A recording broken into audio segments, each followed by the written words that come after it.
इस काल भगवान के अंतःकरण में, इसकी आत्मा में ये कंप्लीट स्पिरिचुअल नॉलेज डाल दिया था, जिसको तत्व ज्ञान कहते हैं।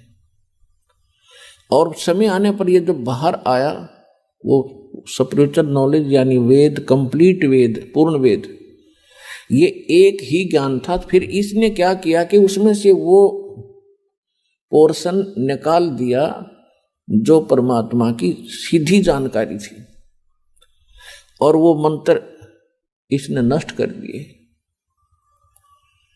इसने केवल ये 4 वेद रख लिए, जिसमें महिमा तो परमात्मा की कंप्लीट है, लेकिन वे ऑफ वर्शिप, परमात्मा की पूजा का जो मार्ग है वो केवल ब्रह्म तक का है। ओम नाम का जाप लिखा है यजुर्वेद अध्याय नंबर 40 के मंत्र 15 में। वायु अनिलम अमृतम भस्मांतम शरीरम अथितम भस्मांतम शरीरम ओम कर्तु समर किलबे समर और कर्तुम समर। ओम नाम का जाप काम करते करते सेवन करो, विशेष श्रद्धा के साथ सेवन करो, मनुष्य जीवन का मूल कर्तव्य जानकर इस नाम का जाप करो। फिर 40वें अध्याय के 17वें श्लोक में बताया गया है कि वो परमात्मा जो पूर्ण परमात्मा वो तो गुप्त है, उसकी जानकारी ये नहीं रखता, क्योंकि ये बताना नहीं चाहता। और ये वेद ज्ञान फिर ये बता रहा है कि मेरा ओम नाम है और इसकी भक्ति करो। यही ज्ञान चारों वेदों वाला निष्कर्ष श्रीमद् भगवत गीता के अंदर ज्ञान है।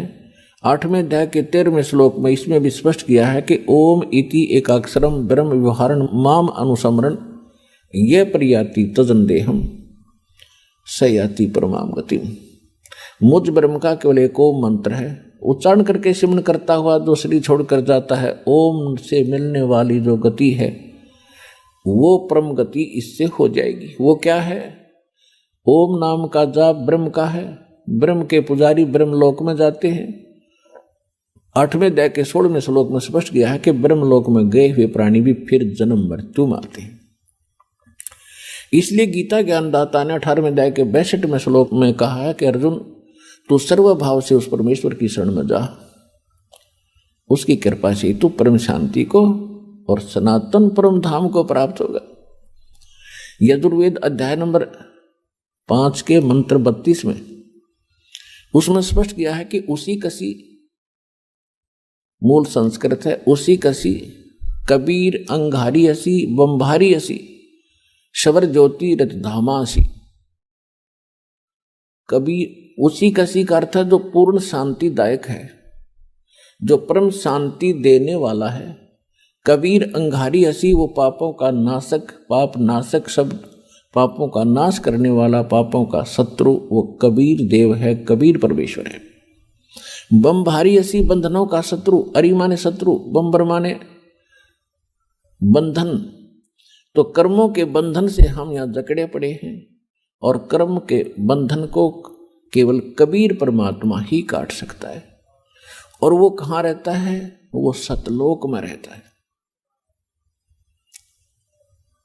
अब गीता अध्याय नंबर 15 के श्लोक 17 में जो स्पष्ट किया है कि वो गीता ज्ञानदाता जो कह रहा है 18वें अध्याय के 62वें श्लोक में कि उसकी शरण में जा, उस परमेश्वर की शरण में जा, उसकी कृपा से तू परम शांति को, सनातन परम धाम को प्राप्त होगा।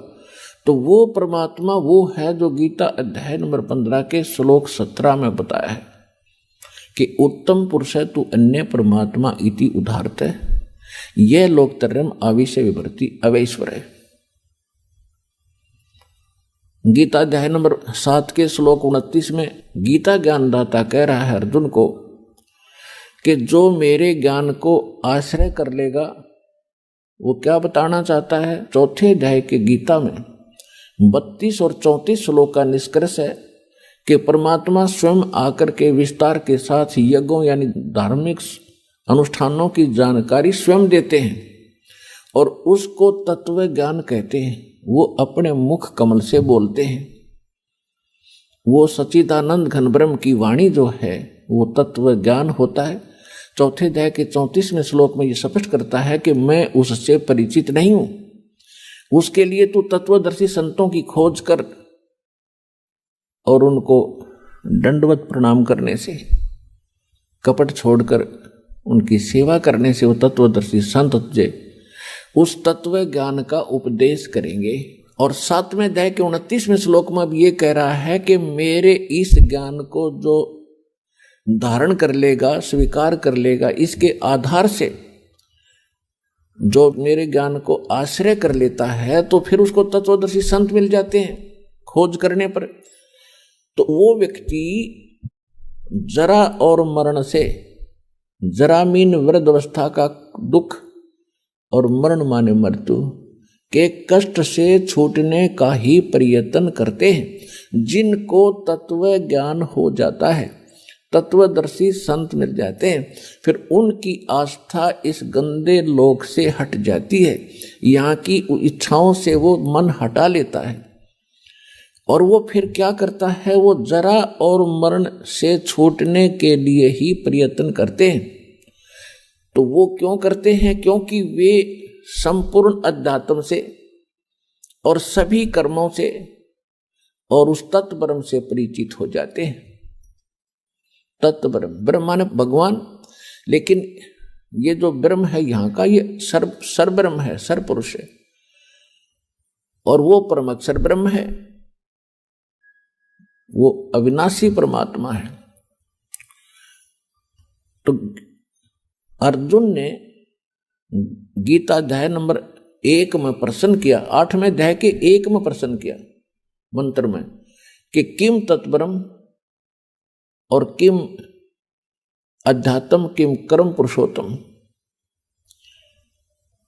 वो तत्ब्रह्म क्या है भाई, जिसको जानने के बाद व्यक्ति यहाँ की कोई इच्छा नहीं रखता और केवल जरा और मरण से छूटने का ही प्रयत्न करता है। वो किम तत्ब्रह्म, वो तत्ब्रह्म क्या है और क्या कर्म है और अध्यात्म किसे कहते हैं।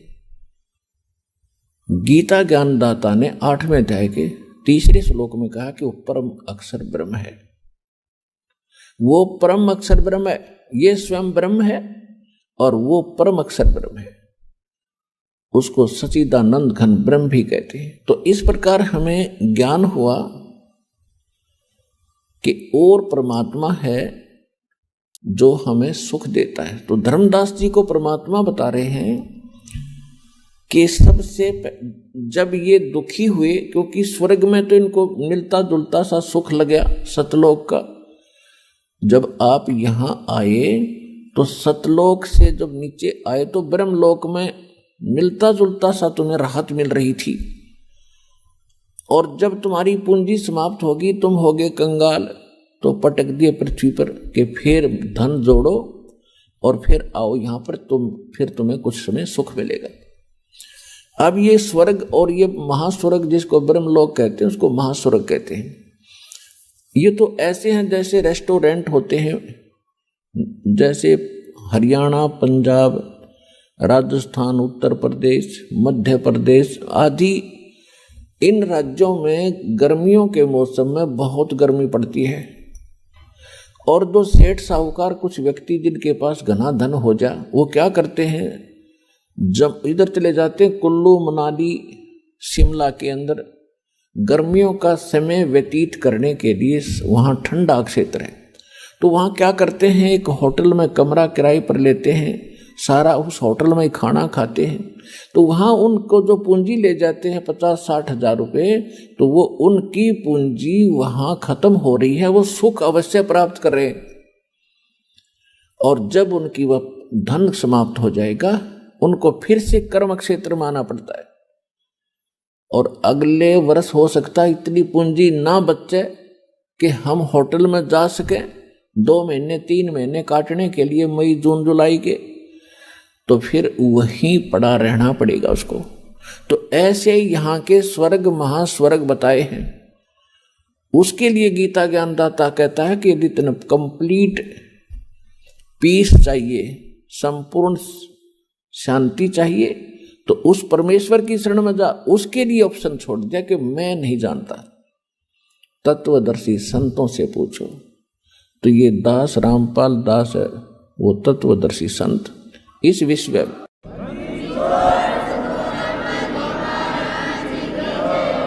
इसको बड़ाई ना समझना, सच्चाई समझना, और इसको प्राप्त करके अपना कल्याण कराओ बच्चों। बहुत योग्य हो गया, अपने आप भटकता है। तो परमात्मा क्या कहते हैं कि जब मैंने इनको देखा, पता तो था मुझे कि इनकी दुर्गति तो होगी, ये चल तो पड़े यहां से छोड़कर मुझे, लेकिन कहते हैं बच्चे गलती कर देते हैं, माता पिता फिर भी पीछे पीछे फिरते हैं। तो वो कबीर परमेश्वर जो है, ये हमारा वो मालिक है, परमात्मा है, जिसमें ये सर्व गुण है। तुमेव माता च पिता तुमेव बंधु च सखा तुमेव विद्या च द्रविणं तुमेव सर्व मम देव देव। ये वो परमात्मा है जो हमारा सच्चा माता पिता है, क्योंकि उत्पत्ति करता यही है, हमारी माता भी यही है, पालन करने वाला पिता भी यही है, एक सच्चा साथी बंधु मित्र भाई यही है। हमारा आज कितना अच्छा भाई हो, कितने अच्छे माता पिता और बहन हो, हम आज मृत्यु को प्राप्त हो जाते हैं तो हमें वो यहीं थोड़ा बहुत सारा दे सके। जब यहाँ से गए तो अकेले गए, तो वो परमात्मा यहाँ भी भाई है, यहाँ भी पिता है, और यहाँ से जाएंगे तो भी वो हमारा साथी है। तो उसको छोड़कर हम दुखी हो गए, उसको प्राप्ति का मार्ग हमें मिला नहीं, और जिस कारण से हम प्रयत्नशील भी रहे, लेकिन परमात्मा से मिलने वाली राहत से हम वंचित ही रहे। अब देखियो आपको कैसे सुख होगा। तो परमात्मा ने कहा कि धर्मदास, जब मैंने देखा कि ये घने दुखी हो गए, मुझसे देखा नहीं गया, तो परमेश्वर कबीर जी अपना रूप बदल के अपने पुत्र जोगजीत का रूप बना के इस काल के प्रथम पड़ाव पर आकर खड़े हो गए। ऊपर से प्रथम जो पड़ाव है इसका, वह तपस्शिला है। एक बहुत बड़ी पत्थर की टुकड़ी है, वो अपने आप सौजलित रहती है, प्रज्वलित रहती है। उसके ऊपर 1,00,000 मानव शरीरधारी प्राणियों को ये काल भगवान उस पे भूनता है। ये शरीर यहाँ रह जाता है, इसके अंदर एक और शरीर है, एक और बॉडी है, जिसको सूक्ष्म शरीर कहते हैं। जैसे बादाम के ऊपर एक छिलका होता है और गिरी खांड की अंदर होती है, ऐसे ही समझ लेना। तो इस सूक्ष्म शरीर के अंदर जीव मरता नहीं, लेकिन कष्ट बहुत होता है। 1,00,000 मानव शरीरधारियों को वहां डाल देता है। वो बॉडी ऐसा ही रहता है जैसा हमारा शरीर है, एज इट इज चेहरा एज इट इज रहेगा। ये ऊपर का कवर यहाँ रह जाएगा, ये जो स्थूल शरीर है। जैसे सर्प कांचली छोड़ जाता है, तो वो कांचली सर्प नहीं है, सर्प उससे अलग है। ऐसे इस प्राणी को ऊपर पटका जाता है वहां सुख, उसमें तपस्शिला पर, तो वहां बहुत बुरा हाल होता है। जैसे खील भुना करते हैं, ऐसे चटक मटक प्राणी करते और उठ नहीं सकते, ऐसी सिद्धि से वहां कार्य किया जाता है। उनको भूनने का उद्देश्य क्या है कि आप सारे जीवन में जो भी खाते हो पीते हो, और आप एक और विशेष चीज देखो कि तम्बाकू, हुक्का, बीड़ी, ये इस बॉडी के लिए हानिकारक है। और तकरीबन समाज, किसी भी समाज में देख लो, सब पीने लगे हुक्का, बीड़ी, तम्बाकू, शराब, मांस खाना, भुक्की पीना। ये क्यों पिलाता? ये पिलाता मन रूप में। ये काल सबके अंदर एक एलिमेंट रूप में रहता है, इसे ना छोड़ रखा एलिमेंट। जैसे परमात्मा का एलिमेंट तो आत्मा है और काल का एलिमेंट ये मन है, तो इसने सारी को बद्ध करवाणी जीवते। किस लिए? कि जितने ये बकवाद खावेगा पीवेगा, उतना ही इसकी बॉडी में उसका अंश लिप्त होगा सूक्ष्म शरीर में।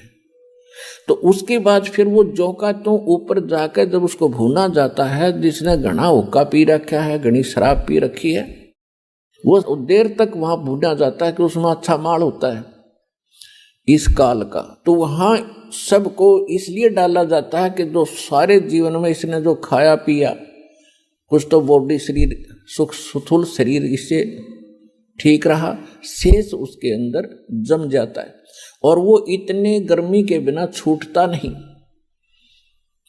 वहां इनको तड़फाया जाता है, हाहाकार मच जाती है, अचेत हो जाते हैं कुछ देर के बाद, और फिर उसका समय निर्धारित है, उसके बाद उनको वहां से उठा दिया जाता है और वो जो गंध है उसका सारा नीचे चला जाता है अलग से उसके पात्र में। और ये प्राणी अपने आकर के फिर धर्मराज के दरबार में आते हैं, फिर अपने कर्मानुसार कोई पशु बनो, पक्षी बनो, मनुष्य बनो या राजा बनो, जाओ, उसका काम पूरा हुआ। तो परमात्मा कहते हैं जहां ये तपस्या पर भूनने जा रहे थे प्राणी धर्मदास, में वहां आके खड़ा हो गया। इनका बुरा हाल हो रहा था, रो रहे थे। कहीं पर तो एक परिवार के 2-2 सदस्य वहीं भूनने जा रहे थे, वहां उनके गुरु भी साथ पटक वहीं पर भूनने जा रहे थे, ऋषि महर्षि भी वहां पर भूनने जा रहे थे। और जब मैं वहां जाकर खड़ा हुआ, एकदम उस तपस्या की जो तपत थी, जलन थी, वो एकदम शांत होगी। टुकड़ी तो गर्म ज्यों की त्यों है, लपटें निकल रही हैं आग की, लेकिन उन प्राणियों को मेरी शक्ति से उस आग का कोई असर नहीं हो रहा था। तो जब उनका वो पीड़ा खत्म हुई तो एकदम बैठे शांत होकर मुझे देखा, तो परमात्मा के उस शीतल चंद्रमा जैसे शीतल चेहरे को देखकर वो सभी ये समझ गए कि शायद ये भगवान है। तो उन्होंने कहा कि हे परमात्मा, हम यहां पर कौन से कर्म का दंड भोग रहे हैं? तब परमेश्वर ने कहा कबीर जी ने कि बेटा, ये तुम्हारा इस लोक का दंड नहीं, ये तुमने सतलोक में गलती करी थी। अपने मूल स्थान को छोड़कर, उस सर्व सुख दायी स्थान को छोड़कर भरी थाली का ठोकर मारकर तुम यहां आए हो इस काल के साथ। परमात्मा ने उनको कुछ ही समय में सारी सृष्टि रचना बताई सुनाई। तो सभी को वहां तो तुरंत समझ में आ गई, क्योंकि यहां तो अपलातून पाक रहे हम। एक छोटा सा कोई जॉब हो जा, अधिकारी बन जावे, छोटे सी कोई 10-20 एकड़ जमीन हो जा, हम सुनते ही नहीं किसी की, अकनौ किसी ने देखा। वहां तो सारा स्पष्ट दिख रहा था कि जिस धन को अपना मान रहे थे, जिस घर को अपना मान रहे थे, जिस परिवार को अपना मान रहे थे, वो हमारे साथ नहीं आया। तो वहां तक अकल ठिकाने आ गई थी उनकी। और यहाँ अकल ठिकाने लाने के लिए इतने सत्संग करने पड़ते हैं, इतने प्रमाण देने पड़ते हैं कि तुम गलत स्थान पर पड़े हो, ये लोग तुम्हारा नहीं है, तुम्हारे साथ धोखा हो रहा। और तब भी शीघ्र सी ठिकाने अकल नहीं आती, क्योंकि हमारे ऊपर प्रेशर इतना है। लेकिन मालिक का ज्ञान भी इतना प्रबल है और समाधान इतना प्रबल है, एक दिन अकल ठिकाने आकर रहेगी पूरे विश्व की। अब वो समय आ गया।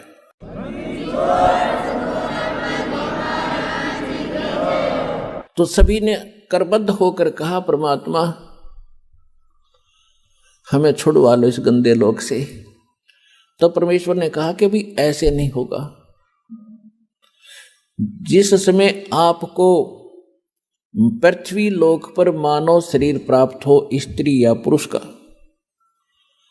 और वहां मेरा कोई भूला भटका कोई संत तुझे मिल जा, इस मेरे इस ज्ञान को बताने वाला जो मैं तुम्हें बता रहा हूं, ये याद रखना, उसकी शरण में चले जाना। वो जो विधि बताओगा भक्ति की, वो भक्ति करना बेटा, फिर तुम्हें वहां भी सुखी करूंगा। और फिर तुम इस तपस्या पर नहीं आओगे, बाईपास ले जाऊंगा, तुम वो भक्ति करना। तो वहां तो सभी हां भर रहे थे कि कान पकड़ते हैं भगवान, आज के बाद इस काल का नाम नहीं जाप करेंगे हम, इसने याद भी नहीं करेंगे। हम आपकी भक्ति करेंगे। हमने तो भगवान जान के और इस काल की पूजा की दाता। आज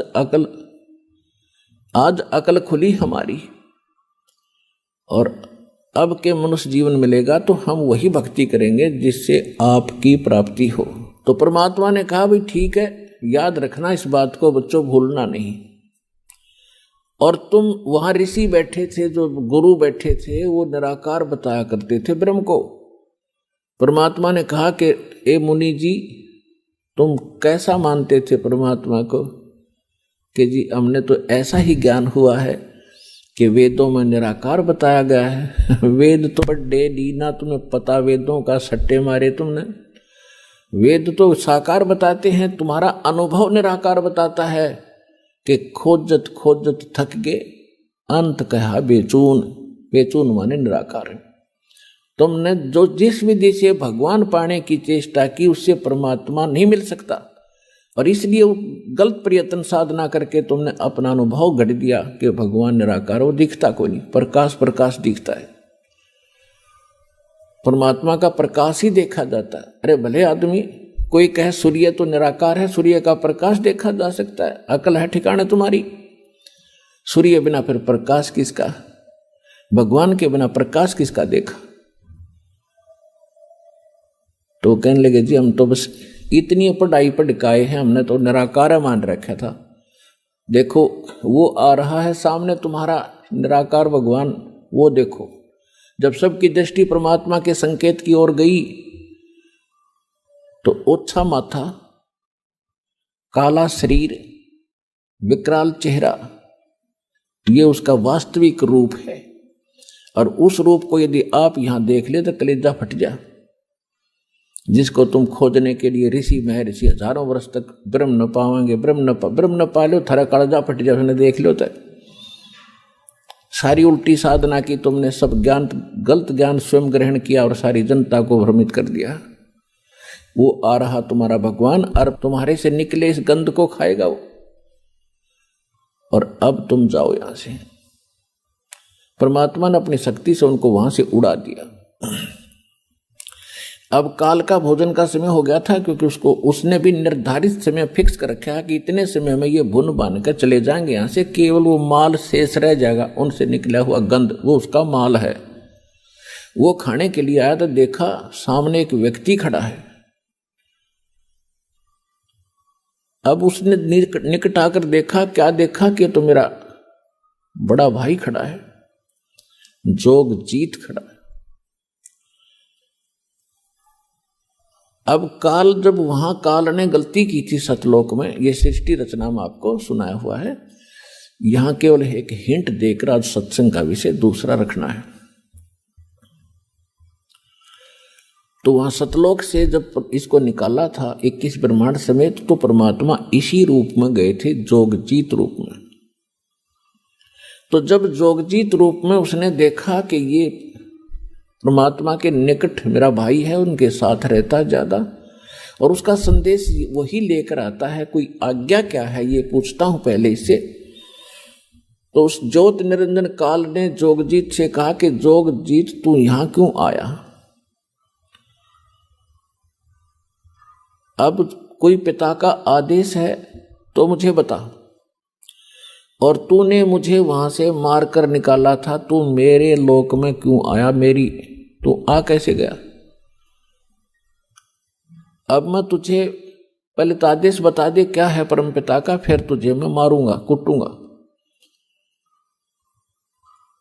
तब परमात्मा बता रहे हैं धर्मदास जी को, मैंने इससे बताया कि सुन ले आदेश परम पिता का। ये आत्मा परमात्मा की है, और ये तेरे साथ आ भी गई थी तो ऐसा जुल्म नहीं करना था तूने। अन्यायी, कोई गधा बना दिया, कोई गधी बना दी, कोई सूर बना दिया, कोई सूरी बना दी, कोई कुत्ते गधे की योनि भोग रहा है, कोई कष्ट से पीड़ित है, किसी को कैंसर है, किसी को टीबी है, किसी का हाहाकार मच रहा है, किसी की टांग कट गई, किसी का हाथ कट गया। ये जुल्म कर रखा तूने। तेरे रहम नाम की चीज नहीं है। परमात्मा दुखी हुए इस बात से। तो वो कहता है कि मैं तो सत का राज करता हूं, जो जैसा कर्म करता उसका वैसा ही फल देता हूं। भगवान का आदेश है मेरे को कि सत का राज करना, किसी अन्याय ना करना। परमात्मा बोले कि मुझे मालूम है तू जैसा सत का राज करता है, ये मन रूप में तू खुद विद्वान है, सारे उल्टे काम कराता है आत्मा से, और जब आत्मा सजा भोगती है तू भाग जाता है। कबीर साहब कहते हैं मन के मते ना चालिए, मन है पक्का दूत, ले डूबे दरिया में फिर जावे हाथ से छूट। करवा के कुकर्म आत्मा दंड भोग रही है, कोई गलती करवा देता है, इसकी पिटाई हो रही है, मन एक तरफ बैठ जाता, आत्मा रो रही होती है। गधा बनवा के छोड़ देता है उल्टे काम करवा के। अब किसी को कहे भक्ति कर ले, मन नु कहे ना आजा ताश खेल लाएंगे, छोड़ के तेरा भक्ति नहीं है। कोई कहे भाई भगवान का नाम, चलो सत्संग में ना टाइम नहीं है, और वहां बिछा के गली में बैठ जाएंगे ताश खेलने सारे दिन। इबका मार आन दे, इबका देखूंगा, सारा दिन धक्के खा के बकवास करे। तो ये मन करवाता है, और जब आत्मा जाग जाएगी, झांखे भी नहीं इन कर्मों को, तो आत्मा को यहाँ जगाया जाता है, इसका मूल ज्ञान बताया जाता है, ये कहाँ की रहने वाली है, वो स्थान याद कराया जाता है, ये सत्संग में याद कराया जाता है। तो सुन ले आदेश परमात्मा का, जोग जीत रूप में भगवान कह रहे हैं कि मैं नीचे जाऊंगा, सभी तेरे ब्रह्मांड सब लोक में जाऊंगा, नीचे के स्वर्ग लोकों में, ब्रह्मा विष्णु महेश की नगरी में, और पृथ्वी लोक पाताल लोक पर जाऊंगा। सब जीवों को बताऊंगा कि ये भगवान नहीं है जिसको तुम परमात्मा मान बैठे हो, ये वो परमात्मा नहीं है। और वो ज्ञान बताऊंगा, उस भगवान के चिन्ह बताऊंगा जिसका तूने नामो निशान मिटा दिया। मैं इसलिए आया हूं, आदेश है परमात्मा का। नीचे जाऊंगा, तेरी पोल खोलूंगा, तेरा भांडा फोड़ूंगा कि तू काल है, तेने जुल्म कर रखा है इनके साथ, सारी उल्ट साधना करवा के इनकी दुर्गति कर दी है। और ऐसा मंत्र दूंगा उनको कि वो जाप करके सीधे सतलोक आ जाएंगे, तेरे झंझट से छूटेंगे।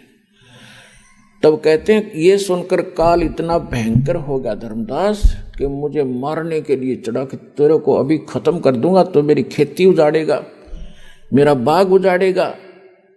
क्योंकि उसने तो हम इसलिए पैदा कर रखे हैं जैसे कसाई बकरे पालता है। पुण्यात्माओं, ये कोई डूम बाट के गीत नहीं है, रामपाल की दंत कथा नहीं है, ये गॉड गिवन स्टोरी है और रियल स्टोरी है।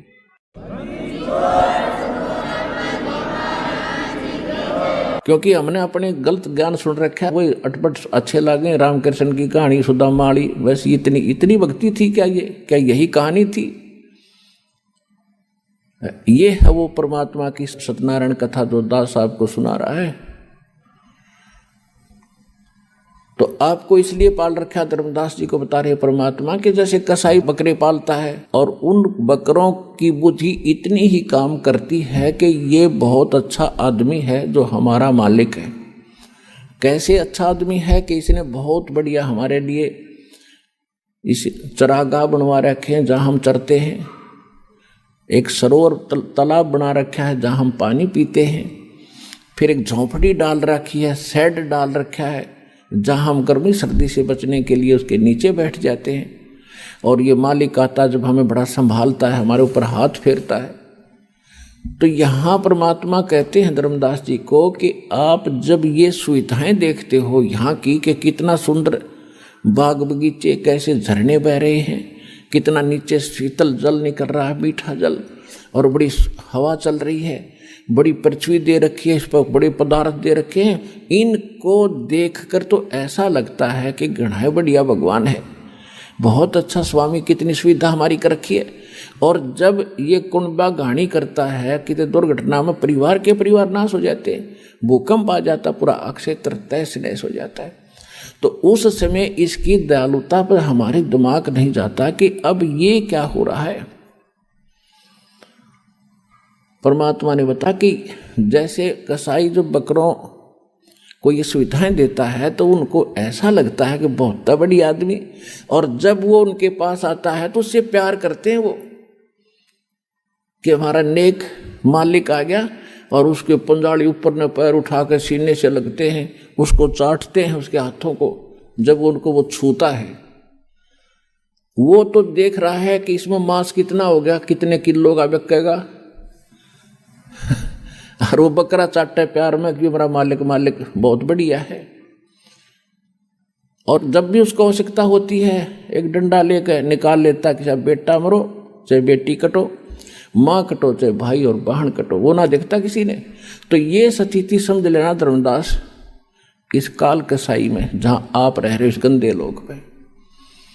लेकिन आपको कोई ये ज्ञान बताने वाला था नहीं, और परमात्मा बताने के लिए आए तो हम सुनने को तैयार नहीं थे, क्योंकि हमारे धर्म गुरुओं ने हमें मिसगाइड गढ़ा कर दिया कि कबीर जो है ये अशिक्षित है, ये क्या जाने धर्म ग्रंथों के बारे में, संस्कृत इसको आती नहीं।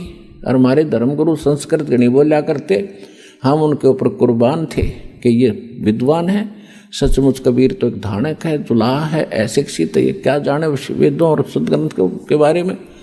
तो ये निंदा कर रहा है हमारे धर्मों की। और परमात्मा सच्ची बताया करते थे, वही ज्ञान जो आज दास बता रहा है यही परमात्मा स्वयं बताया करते थे। उस समय हमने स्वीकार नहीं किया क्योंकि हम अशिक्षित थे।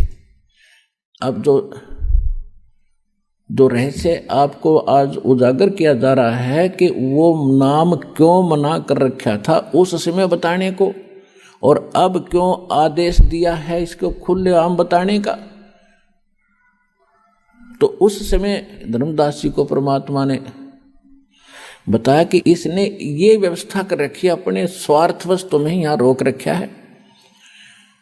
और 3 गुण है इसके पुत्र, उनमें एक एक गुण भर रखा है, और उनके कारण आप इतने यहां जकड़े पड़े हो। ब्रह्मा में रजगुण भर दिया, रजोगुण के प्रभाव से जैसे किसी ने शराब पी रखी है या भांग पी रखी है, वो जो भी गतिविधि करता वो होश हवास में नहीं कर रहा, वो तो मजबूरी है। अर्थ 1000 ने पी रखी हो भांग तो सारी एक जैसा काम करेंगे, एक जैसी उनकी चाल होगी, एक जैसी बोली होगी, एक जैसी क्रिया होंगी। तो यहाँ सबके ऊपर, प्रत्येक प्राणी पर, चींटी से लेकर हाथी मानव, सबके ऊपर उनका प्रभाव है। तो उससे प्रभावित होकर सभी संतानों उत्पत्ति करते, ये विवश हो गए हैं। बस की बात नहीं प्राणी का, चाहे कितनी बात बनाओ, ऋषि महर्षियों की कथा सुना दें आपको,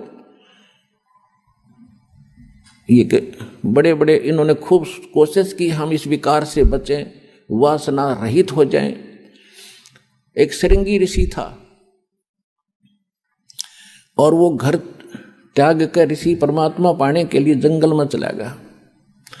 अब इनको ज्ञान तो था नहीं बेचारों को, लेकिन भगवान के लिए आत्मा भटक ही रही है। आप भी भटक रहे हो, कोई कहीं जा रहा था, कोई कहीं जा रहा था। यह आत्मा रुक नहीं सकती जब तक परमात्मा नहीं मिलेगा इसने।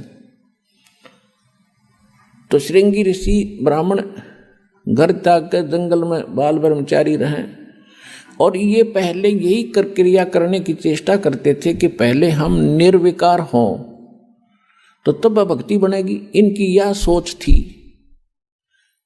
तो जिस साधना से वो निर्विकार होने की कोशिश कर रहे थे वो साधना भी निर्विकार नहीं हो सकते।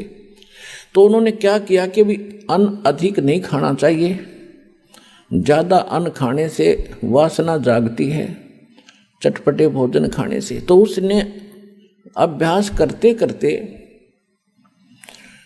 इतना अल्प आहार करने का अभ्यस्त हो गया, लास्ट में एक दिन में वृक्ष के तरफ मुंह करके बैठ जाता, भक्ति करता था। साधना जैसा उसने डड़े ढोण का पता था, और सारा दिन में एक बार वृक्ष की छाल पर जीभ मारता था। बस अंत में इतना अल्प आहार हो गया था उसका, और जिस कारण से वो आसपास के क्षेत्र में घना प्रसिद्ध हो गया कि भी ऐसा महात्मा देखा नहीं, सारे दिन भक्ति करता है, समाधिस्थ रहता है, आंखें भी नहीं खोलता, सारा दिन में एक बार वृक्ष के जिह्वा लगाता है, बस उसी से तृप्त हो जाता। अयोध्या नगरी के आसपास जंगल में वो बैठा था। तो वहाँ सब जगह ये बातें फैली। तो अयोध्या के राजा दशरथ की लड़की थी, और उसको भी पता चला श्री रामचंद्र से पहले, रामचंद्र अर्थात जब तक पैदा भी ना हुए थे, तो लड़की को पता चला तो अपने पिता की आज्ञा लेकर संत के दर्शनार्थ वो भी चली गई अपनी सहेली नौकरानियों के साथ। तो वहां जाकर देखा उसने कि साधु बड़ा महापुरुष है, और अगर यदि ये आंखें खोल ले, इसको घर ले आए हम और इसके वचन सुने, सेवा करें, कुछ अच्छी हमारी किस्मत बनेगी। तो इस उद्देश्य से उसने अन्य किसी महापुरुषों से, उनके साथ जो साधु संत रहते थे, ब्राह्मण गुरु होते थे, उनसे पूछा ये आंखें कैसे खोले।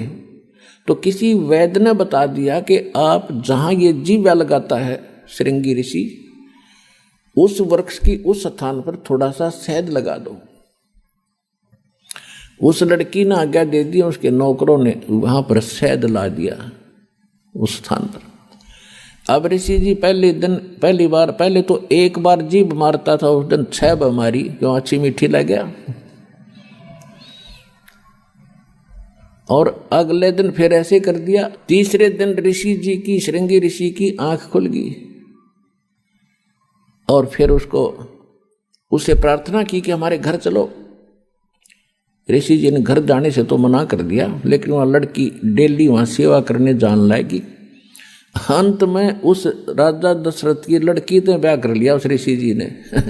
चला था भगवान पाने के लिए, और फिर फंस गया उसी दलदल में। तो परमात्मा कहते हैं जो ये वासना है, रजगुण का जो प्रभाव है, ये इतने विवश हैं ये प्राणी, ये जीव के बस का नहीं है। इसका तरीका बताया है परमात्मा ने। तुम डले ढूंढ जाओ, जंगल में जाओ। कबीर साहब कहते हैं मन के मारे बन गए और बन तज बस्ती माही, कहे कबीर क्या करूं ये मन तो माने नहीं। एक किसान था, उसने कोई ज्ञान सुन लिया किसी संत से, इतना प्रेरित हो गया, उसका 2 बालक थे छोटे छोटे, उन छोड़कर और चल पड़ा परमात्मा पाने के लिए। उस संत के आश्रम में रहने लग गया। अब वो संत के आश्रम में रहा करता था, और वहां जाने के बाद कुछ दिन तो, क्योंकि आत्मा भगवान के लिए भटकती ही रहेगी, ये इसके बस की बात नहीं। और वो इतने चंट होते हैं, वो जो साधु संत होते हैं डेरे वाले, उनको ये पता है कि अब तो यूँ आ गया तरारे से, मैं कुछ दिन में इसका बालक भी याद आएंगे। तो इनको एक ऐब लगा देते हैं सुल्फे का या भांग पीने का, कि इन्हें पीकर पड़ा रहा मेरे पास। तो ऐसा ही उसने 7-8 वर्ष काट दिए। 7-8 वर्ष वहां रहा। तो एक दिन वो भिक्षा लेने के लिए नगरी में गया। उसने आवाज लगाई, माई भिक्षा दो। तो वो माई क्या था, उसके 2 बच्चे छोटे छोटे उसके दामन को पकड़े हुए, और वो भिक्षा लेकर आई। वह तो भिक्षा डालकर चली गई।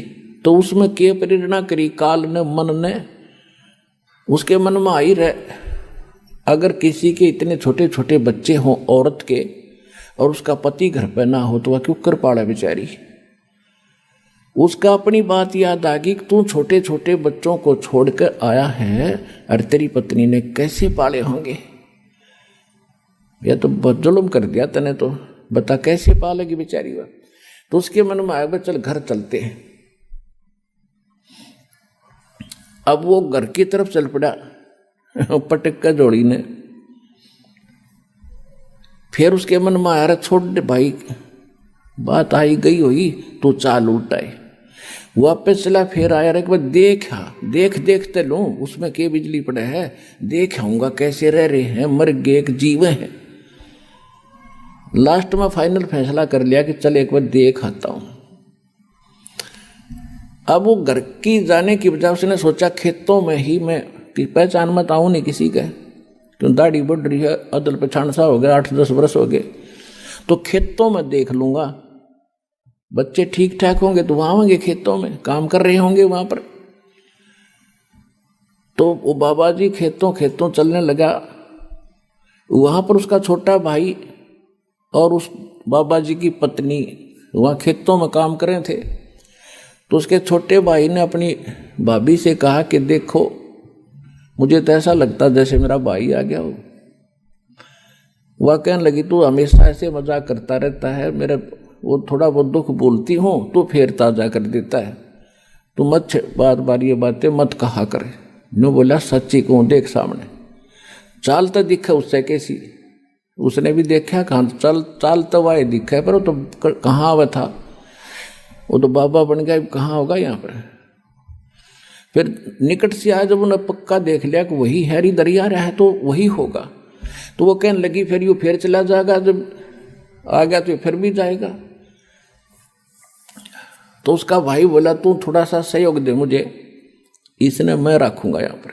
वो कहने लगी बोल क्या करूं, कि तुम्हारे खेत में जो शीशम है मैं इसने काटने लगूंगा और तू शोर मचा दिए। अगर मेरा धनी होता तो तू के काट लेता, मेरे खेत में 2-4 फुट अंदर है फिर भी तू अपनी कह रहा है।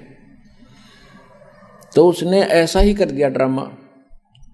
वो लेकर कुआड़िया लाग गया, शीशम ने धीरे धीरे किता मारने और वह लागी शोर मचाने कि तने मैं सदाई लूटी हूँ, मेरा पति घर पे होता तो क्या तू आज ऐसा कर्म करता।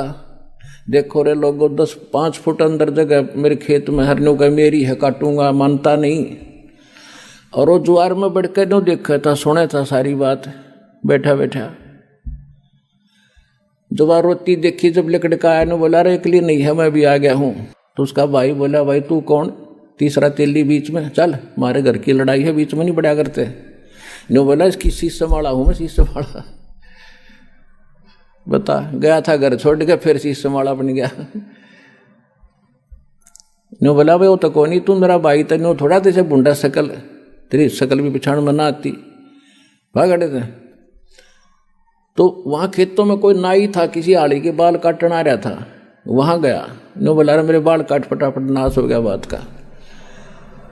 बोला भाई क्या हो गया, बोला मैं फलाना हूँ, मेरे भाई ने जुल्म कर रखा है, देखो मेरी शीशम काटने लग रहा।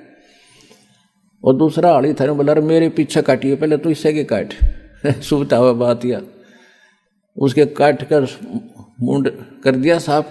आया ने बोला देख ओए हूँ ना, हाँ बोला बहु आजा। भाई सीने का लगा लिया और उड़े बैठ गया, भाई बन गया फिर घर बारी। तो परमात्मा कहते हैं मन के मारे बन गए और बन तज बस्ती माँ, कहे कबीर मैं क्या करूं ये मन तो माने ना।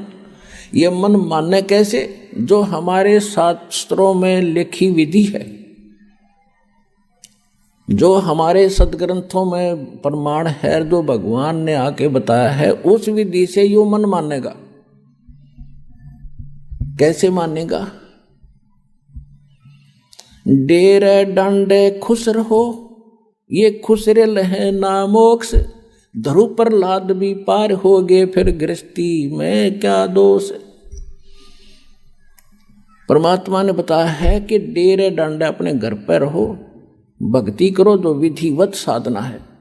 यदि आप घर त्याग कर और ब्रह्मचारी रहकर ही मोक्ष मानते हो तो ये जड़ों का नंबर तो पहले आना चाहिए तुम्हारे से, वो तो सारे पार हो जाए। फिर इसका कहने का तात्पर्य ये नहीं है कि आप दुराचारी हो जाओ। आपने जो है संयमी रहना होता है, दुराचार बहुत बुरी चीज है। और ये भी नहीं कि खुसरे यानी हिजड़े पार ना हो।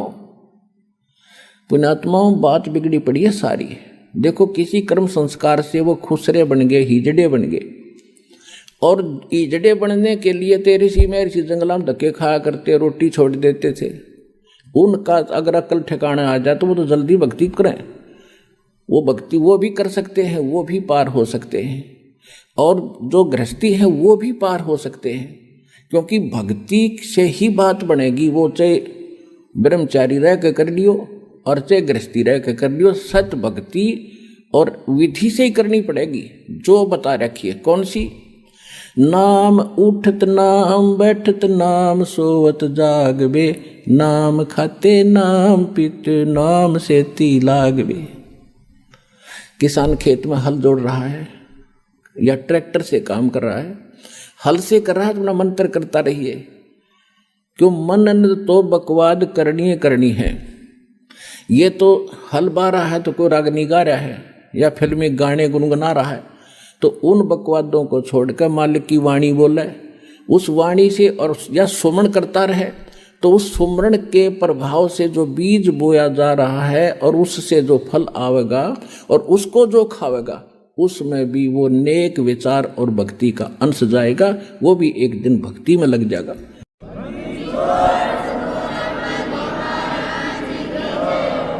ये इन विचारों का इतना प्रभाव पड़ता है। एक संत की एक बहन शिष्या थी, वो उसके घर चला गया। उधर से उसकी शिष्या की बहन आई हुई थी, उसकी लड़की विधवा होगी। एक दो बच्चा था, जवान अवस्था में थी, और उसके कोई भाई था नहीं, उसके दामाद का कोई भाई नहीं था, इकलौता था अपने माता पिता के। तो वो उधर उन 2-3 संत के साथ 2-3 और भगत संत थे। तो उन्होंने जब खाना खाया, रात को सो गए, तो सुबह उस संत को सारी रात ऐसे सपना आया कि हे भगवान, मेरी बेटी विधवा होगी, हे परमात्मा, इसका क्या होगा, आगे कोई रास्ता नहीं, छोटे छोटे बालक हैं, कैसे पालेगी।